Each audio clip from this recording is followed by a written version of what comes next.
ಈಗ ಆದಾಯ ತೆರಿಗೆ ಇಲಾಖೆ ಕಡೆಯಿಂದ ಒಂದು ಹೊಸ ರೂಲ್ಸ್ ಆದರೆ ಜಾರಿಗೆ ಆಗಿದೆ. ನೀವು ನಿಮ್ಮ ಬ್ಯಾಂಕ್ ಖಾತೆಯಲ್ಲಿ, ಅದು ಸಹ ಉಳಿತಾಯ ಖಾತೆಯಲ್ಲಿ 1,00,000 ಹಣವನ್ನೇನಾದರೂ ಹೂಡಿಕೆ ಮಾಡೋದಕ್ಕೆ ಹಣವನ್ನು ಕಟ್ಟಿದರೆ ನಿಮಗೆ ಒಂದು ಹೊಸ ರೂಲ್ಸ್ ಆದರೆ ಜಾರಿಗೆ ಆಗಿದೆ. ಬನ್ನಿ ಈ ವಿಡಿಯೋದಲ್ಲಿ ನಾವು ಮಾಹಿತಿಯನ್ನು ತಿಳ್ಕೊತಾ ಹೋಗೋಣ.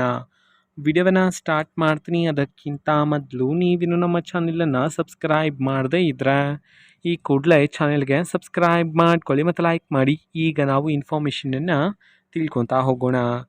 ಆದಾಯ ತೆರಿಗೆ ಇಲಾಖೆ ಕಡೆಯಿಂದ ಈಗ ಉಳಿತಾಯ ಖಾತೆಯಲ್ಲಿ ಅಂತಂದರೆ, ನೀವು ಯಾವುದೇ ಒಂದು ಬ್ಯಾಂಕಲ್ಲಿ ನೀವು ಉಳಿತಾಯ ಖಾತೆಯನ್ನು ಹೊಂದಿದ್ದು ಆ ಒಂದು ಬ್ಯಾಂಕಲ್ಲಿ ನೀವು 1,00,000 ಹಣವನ್ನೇನಾದರೂ ಹೂಡಿಕೆ ಮಾಡೋದಕ್ಕೆ ಬ್ಯಾಂಕಲ್ಲಿ ಕಟ್ಟಿದ್ರೆ ಅದಕ್ಕೆ ನೀವು ಮೂಲವನ್ನು ತಿಳಿಸಬೇಕಾಗಿರುತ್ತೆ. ಅಂತಂದರೆ ನೀವು ಪಾವತಿ ಮಾಡಬೇಕಾಗಿರ್ತಕ್ಕಂತಹ ಹಣ ನಿಮ್ಮ ಬಳಿಗೆ ಯಾವ ರೀತಿ ಹಣ ನಿಮಗೆ ಸೇರಿತು ಅದನ್ನು ನೀವು ತಿಳಿಸಬೇಕಾಗಿರುತ್ತೆ. ಈ ಒಂದು ಹೊಸ ನಿಯಮವನ್ನು ಆದಾಯ ತೆರಿಗೆ ಇಲಾಖೆ ಕಡೆಯಿಂದ ಜಾರಿಗೆ ಮಾಡಿರ್ತಕ್ಕಂಥದ್ದು. ಅಂತಂದರೆ 1,00,000 ಹಣವನ್ನು ಹೂಡಿಕೆ ಮಾಡೋರಿಗೆ ಉಳಿತಾಯ ಖಾತೆಯಲ್ಲಿ, ಅದು ಸಹ ಓಕೆನಾ.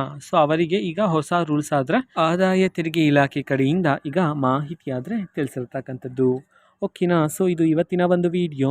ಇದೇ ರೀತಿ ಕಾಂಗ್ರೆಸ್ನ ಎಲ್ಲ ಯೋಜನೆಗಳಿಗೆ ಸಂಬಂಧಪಟ್ಟಂಥ ಇಂಪಾರ್ಟೆಂಟ್ ಅಪ್ಡೇಟ್ಗಳು ನಿಮಗೆ ಈ ಒಂದು ಚಾನೆಲಲ್ಲಿ ಇಮಿಡಿಯೇಟ್ಲಿ ಸಿಗ್ತಿರುತ್ತೆ. ಅದಕ್ಕೋಸ್ಕರ ನೀವೇನು ನಮ್ಮ ಚಾನೆಲನ್ನು ಸಬ್ಸ್ಕ್ರೈಬ್ ಮಾಡದೇ ಇದ್ದರೆ ಈ ಕೂಡಲೇ ಚಾನೆಲ್ಗೆ ಸಬ್ಸ್ಕ್ರೈಬ್ ಮಾಡ್ಕೊಳ್ಳಿ. ಸಬ್ಸ್ಕ್ರೈಬ್ ಮಾಡೋದ್ರ ಮುಖಾಂತರ ನಾನು ಯಾವುದೇ ವಿಡಿಯೋ ಹಾಕಿದ ತಕ್ಷಣ ನಿಮಗೆ ನೋಟಿಫಿಕೇಷನ್ ಸಿಗುತ್ತೆ. ಅದರ ಮುಖಾಂತರ ನೀವು ಬೇಗನೆ ವಿಡಿಯೋವನ್ನು ನೋಡ್ಬೋದಾಗಿರುತ್ತೆ ಮತ್ತು ಆ ವಿಡಿಯೋದಲ್ಲಿರುವ ಇನ್ಫಾರ್ಮೇಷನನ್ನು ನೀವು ತಿಳ್ಕೊಬೋದಾಗಿರುತ್ತೆ. ಮತ್ತು ಈಗ ನಾವು ಫೇಸ್ಬುಕ್ಕಲ್ಲೂ ಸಹ ಈಗ ವಿಡಿಯೋಸ್ಗಳನ್ನು ಅಪ್ಲೋಡ್ ಮಾಡ್ತಿದ್ದೀವಿ. ಫೇಸ್ಬುಕ್ ಚಾನೆಲ್ ಲಿಂಕನ್ನು ಡಿಸ್ಕ್ರಿಪ್ಷನ್ ಬಾಕ್ಸಲ್ಲಿ ಕೊಟ್ಟಿರ್ತೀನಿ, ಕ್ಲಿಕ್ ಮಾಡಿಬಿಟ್ಟು ಫಾಲೋ ಮಾಡಿ ಓಕೆನಾ.